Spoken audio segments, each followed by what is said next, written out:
เอาสุขสบายดีพ่อแม่พี่น้องเนาะมีดินราคาถูกมานำเสนอเด้อเนาะเป็นดินที่ว่าติดกับทางคอนกรีตเลยเนาะอันนี้เป็นทางคอนกรีตเข้าไปในโครงการ3เส้นด้วยกันเนาะตามตารางมันจะมีอยู่3เส้นตัวนี้เป็นเส้นตรงกลางเข้าไปเลยเนาะด้านนอกก็จะมีเส้นเข้าไปหากันดินงามดินเพียงเนาะอันนี้เป็นทางปูยางเนาะดินทางปูยางแล้วก็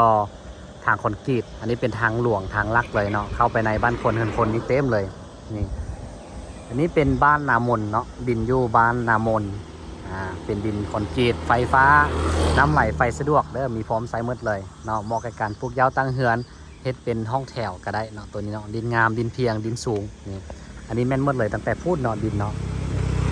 ยาวลงไปฮอดพุ่นเลยแม่นมืดเลยดินเนาะแล้วก็จะมีทางเนาะนี่ทางจะแม่นตัวนี้เข้าไปจะมีแผ่นเป็นว่าปูเป็นคอนกรีตหมดเลยเนาะตัวนี้กำลังเริ่มปูนะปูคอนกรีตเข้าไปเหมาะกับการปลูกยาวตั้งเฮือนสำหรับคนใดที่มองหาเนาะซอกหาดินงามราคาถูกแบบนี้เนาะแล้วก็บ่ได้ไกลจากตัวเมืองปันใดเนาะตัวนี้อยู่หลัก18เนาะเข้ามาที่ห้อมเล็กลาวห่วมใจที่เข้ามาเรื่อยๆเนาะประมาณสัก5นาทีเนาะก็จะฮอด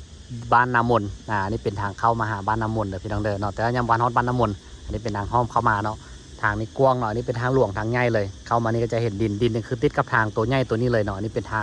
งปูยางเนาะนี่ทางปูยางแล้วก็เข้ามาในโครงการที่จะเป็นทางคอนกรีตเข้าไปเลยเนาะถ้าคนใดหากสนใจเนาะดินแบบนี้งามๆแบบนี้ก็ติดต่อมาหาได้เด้อพี่น้องเด้อเนาะหรือว่าจะเบิ่งข้อมูลรายละเอียดต่างๆอยู่ที่แอป YCGO ได้เนาะแอปตัวนี้กดสอบแล้วดินบ่ถึกโครงการใดๆเด้อพี่น้องเด้อเจ้าขอบใจสบายดี